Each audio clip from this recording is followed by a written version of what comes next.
महत्वपूर्ण प्रश्नों को लेकर इस वीडियो को बनाया जा रहा है। आप सभी परीक्षार्थियों से निवेदन रहेगा, वीडियो को पूरा देखें। अगर ज़रूरत पड़ती है तो प्रश्नों को नोट कर लें, और अगर आपको इन प्रश्नों की PDF फाइल चाहिए तो चैनल में ज्वाइन बटन है, उसको ज्वाइन करके प्रोसेस को फॉलो करें।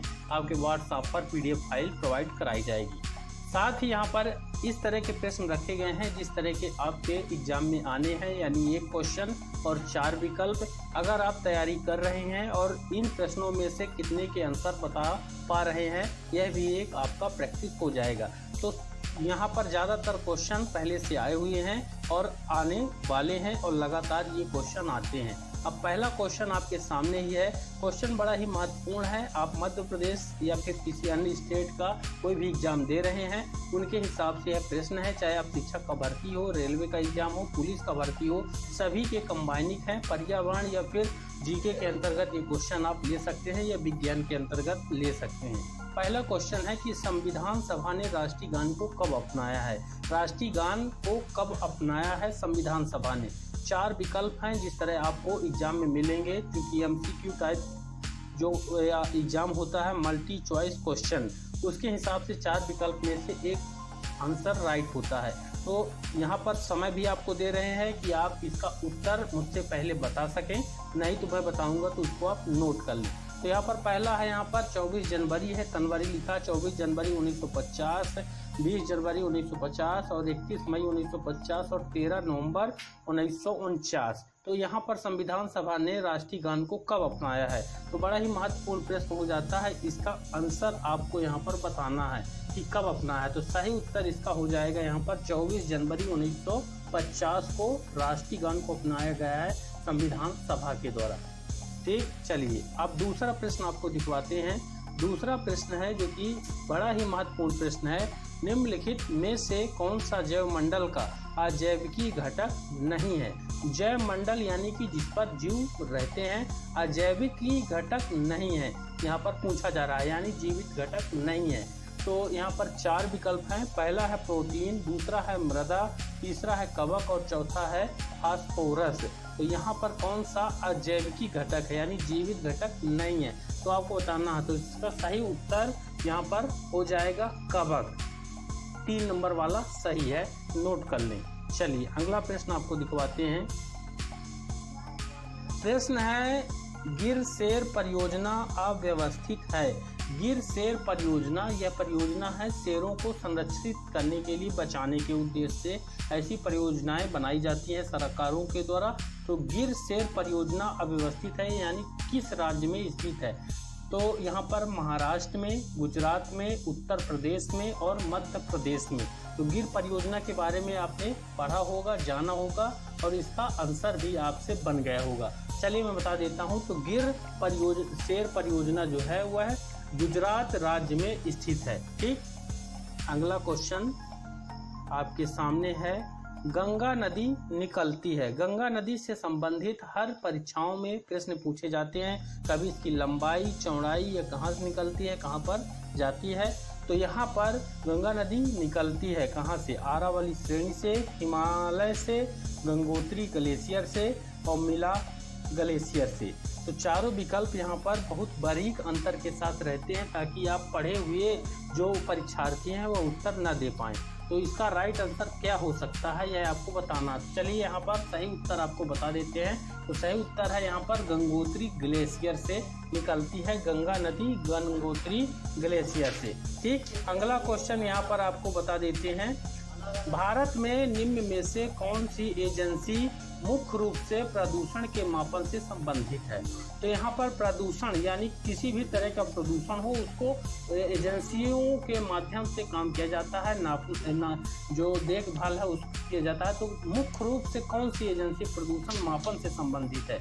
यहाँ पर नाम है एजेंसियों के। पहला नाम है ग्रीन ट्रिब्यूनल, दूसरा है केंद्रीय जल आयोग, तीसरा है सर्वे ऑफ इंडिया और चौथा है केंद्रीय प्रदूषण नियंत्रण बोर्ड। तो यहाँ पर बड़ा ही महत्वपूर्ण है यह क्वेश्चन, क्योंकि ये नए टाइप का क्वेश्चन है जो कि ज़्यादातर परीक्षाओं पर आ चुका है और आएगा और आता रहेगा यहाँ पर। तो यहाँ पर नाम आपको बताना है। चलिए मैं बता देता हूँ, इसका नाम है यहाँ पर केंद्रीय प्रदूषण नियंत्रण बोर्ड एक बना हुआ है, जो कि सभी प्रकार के प्रदूषणों के मापन से संबंधित रहता है। ठीक, अगला क्वेश्चन है, कोटोपैक्सी एक जागृत ज्वालामुखी है जो अव्यवस्थित है, कहाँ पर स्थित है? कोटोपैक्सी जागृत ज्वालामुखी है, यानी यहाँ पर लावा निकलता रहता है। कहाँ पर है? सिसिली में, हवाई में, एंडीज में, रॉकीज में। ठीक, तो ये पर्वत है, यहाँ पर पर्वतों पर, पहाड़ों पर ही ज्वालामुखी रहते हैं। तो यहाँ पर आपको बताना कोटोपैक्सी ये नाम है यहाँ पर ज्वालामुखी का, ये कहाँ पर है? तो इसका राइट आंसर आपको चलिए बता देते हैं। सही उत्तर हो जाएगा 3 नंबर, एडीज पर्वत श्रृंखला पर स्थित है। अगला क्वेश्चन जो कि बड़ा ही महत्वपूर्ण है, तिब्बत की संगपो नदी भारत में किस नाम से जानी जाती है? तो आप जानते हैं, लेकिन यहाँ पर क्वेश्चन को किस प्रकार से डाइवर्ट कर दिया जाता है जिससे आपका कोई जो उत्तर है आपने स्टडी किया है वह गलत हो जाए। तो गलत नहीं करना है, चूंकि यहाँ पर विकल्प वाले तैयार करवा रहे हैं। तो तिब्बत की संगपो नदी गंगा, ब्रह्मपुत्र, यमुना और सिंधु यहाँ पर किस नाम से जानी जाएगी भारत में? तिब्बत की संगपो नदी यहाँ पर। तो चलिए इसका राइट आंसर बताते हैं। विकल्प नंबर 2 सही होगा, ब्रह्मपुत्र के नाम से जाना जाता है। तिब्बत की संगपो, यानी तिब्बत में ब्रह्मपुत्र नदी को संगपो कहते हैं और भारत में उसी को ब्रह्मपुत्र के नाम से जाना जाता है। ठीक, राइट आंसर हो गया 2 नंबर। अगला क्वेश्चन है आपके सामने, घास भूमि क्षेत्र के परितंत्र की खाद्य श्रृंखला में सबसे उच्च स्तर के उपभोक्ता कौन से होते हैं? तो यहाँ पर ये श्रृंखला जो खाद्य श्रृंखला होती है अलग अलग श्रेणी की होती है। यहाँ पर पूछा गया घास भूमि क्षेत्र के परितंत्र की, यहाँ पर सबसे उच्च स्तर यानी सबसे ऊपर कौन रहेगा? ठीक, घास भूमि क्षेत्र के परितंत्र की, मांसाहारी रहेगा, शाकाहारी रहेगा, जीवाणु रहेगा, मांसाहारी या शाकाहारी, दो में से कोई भी रह सकता है। तो यहाँ पर ये क्वेश्चन को बड़े तरीके से घुमाया गया है। तो यहाँ पर राइट आंसर हो जाएगा मांसाहारी रहेगा, घास भूमि क्षेत्र के, क्योंकि घास खाने वाली जो जीव जंतु होते हैं वह जो है तो उनका शिकार मांसाहारी के रूप में किया जाता है, मांसाहारी जीवों के द्वारा। ठीक, जैसे मान लीजिए हिरण है, हिरण को शेर खा सकता है। ठीक, और भी है खरगोश है, खरगोश घास खाता है, उसको कोई भी शेर खा ले, बाघ खा ले, ऐसे इस तरह से ये हो जाएगा। ठीक, अगला क्वेश्चन आपके सामने यहाँ पर, वायुमंडल का प्रमुख स्तर जो पृथ्वी तल के सबसे नजदीक है, यहाँ पर पृथ्वी तल के, तो यहाँ पर परतों के बारे में पूछा जा रहा है। तो परतें हैं वही मेसोस्फीयर, ये जो स्ट्रेटोस्फीयर और ट्रोपोस्फीयर, मेसोस्फीयर, ये परतें हैं। ठीक है ना, तो यहाँ पर कौन सा है? अब उसी को हिंदी में यहाँ पर दे दिया, तो आपको पता होना चाहिए अंग्रेजी और हिंदी। तो पहला समताप मंडल, दूसरा क्षोभ मंडल, तीसरा मध्य मंडल और चौथा है आयन मंडल। कौन सा होगा यहाँ पर? तो यहाँ पर देखिए मध्य मंडल तो बीच में रहेगा, ये होगा नहीं सबसे नजदीक। आयन मंडल इसके बारे में आप जानते हैं, चौथा मंडल है, चौथा और पांचवें के बीच का मंडल होता है आयन मंडल। अब बचे 2, क्षोभ मंडल, समताप मंडल। ठीक, तो यहाँ पर सबसे नजदीक हो जाएगा आपका 2 नंबर वाला क्षोभ मंडल। यहाँ पर ध्यान रखिएगा, इसको बोलते हैं ट्रोपोस्फीयर। ठीक, अगला क्वेश्चन है, संयुक्त राष्ट्र सुरक्षा परिषद में कितने स्थायी सदस्य हैं? 3 हैं, 4 हैं, 5 हैं, 6 हैं। तो यहाँ पर 4 विकल्प हैं, आप इसका आंसर बताएं, आपके पास समय है। ठीक, तो यहाँ पर देखिए, यहाँ पर संयुक्त राष्ट्र के पास कितना है? तो यहाँ पर राइट आंसर आपको बताते हैं, राइट आंसर हो जाएगा 5 स्थायी सदस्य हैं सुरक्षा परिषद में। ठीक, अगला क्वेश्चन जो कि बड़ा ही महत्वपूर्ण है, सरिस्का राष्ट्रीय उद्यान अव्यवस्थित है। शायद आपने नाम नहीं सुना होगा, लेकिन आप जान लीजिए, सरिस्का पश्चिम बंगाल में, गुजरात में, असम में, राजस्थान में सरिस्का राष्ट्रीय उद्यान है। ठीक है ना, नेशनल यहाँ पर पार्क है। तो कहाँ पर है? यह है आपके राजस्थान में, यहाँ पर सरिस्का राष्ट्रीय उद्यान राजस्थान में है। उत्तर 4 नंबर होगा। अगला है यहाँ पर, पारिस्थितिक तंत्र में ऊर्जा का मुख्य स्रोत क्या होता है?